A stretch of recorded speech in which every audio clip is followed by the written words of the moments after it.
রাতের অন্ধকারে বিষাক্ত সাপ উদ্ধার ঘিরে চাঞ্চল্য ছড়ালো মেমারির দেবীপুর এলাকায় মঙ্গলবার রাত্রে।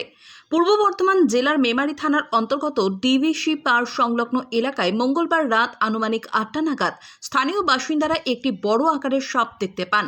হঠাৎ করে সাপ দেখা যাওয়ায় গোটা এলাকায় আতঙ্ক ছড়িয়ে পড়ে।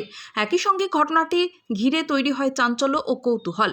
স্থানীয়দের মধ্যে সাহস দেখিয়ে একজন ব্যক্তি সাপটিকে ধরে একটি ড্রামের মধ্যে আটকে রাখেন, যাতে সেটি কারোর ক্ষতি করতে না পারে এবং পালিয়ে যেতে না পারে। এরপর সঙ্গে সঙ্গে খবর দেওয়া হয় মেমারি ফরেস্ট ডিপার্টমেন্টে। খবর পেয়ে রাত আনুমানিক 9টা 40 মিনিট নাগাদ বন দপ্তরের কর্মীরা ঘটনাস্থলে পৌঁছন এবং সতর্কতার সঙ্গে সাপটিকে উদ্ধার করে নিয়ে যান।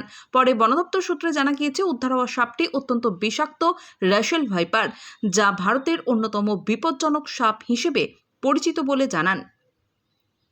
এই বিষয়ে ফরেস্ট ডিপার্টমেন্টের এক আধিকারিক জানান, এই ধরনের বিষাক্ত সাপ দেখা গেলে সাধারণ মানুষ যেন নিজেরা ধরার চেষ্টা না করেন।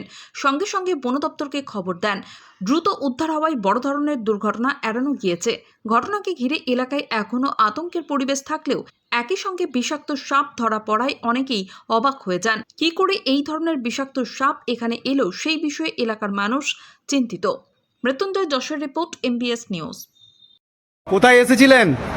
দেবপুরে ডিভিসি পাড়ে একটা সাপের খবর হয়, সেখানে আমরা খবরটা পেয়ে তো কি দেখলেন আপনারা? এসে দেখলাম একটা গোপ্র চন্দ্রবোড়া সাপ আছে।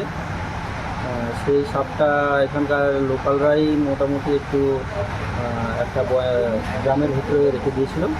হ্যাঁ, সাপটাকে যাই হোক ওনারা ক্ষতি কিছু করেননি। হ্যাঁ, সাপটা সুস্থ হয়ে আছে দেখলাম। তো এটাকে কি করা হবে নিয়ে গিয়ে? এটাকে আপাতত বলতে পারেন একটু ট্রিটমেন্টের ব্যাপার যদি থাকে সেরকম দেখেছে হবে না। তো এলাকার জনসাধারণকে কি বলবেন? এই ধরনের বিষাক্ত সাপ এইরকম ধরনের এলাকায় পাওয়া যাচ্ছে।